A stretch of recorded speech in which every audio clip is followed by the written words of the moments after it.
理。故先天大道即是性理真传道的宝贵，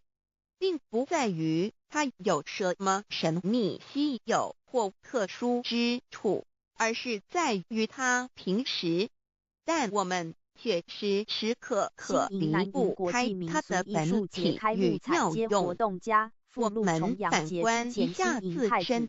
就会发觉我们身体的结构是非常精密和奥妙的。我们轻轻地握一下手，就算是这么简单的一个动作，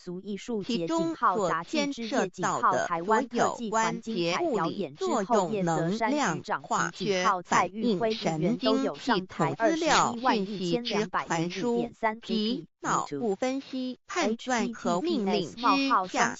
达。以目前全世界的科技知识和文明水准，也无法一一表达。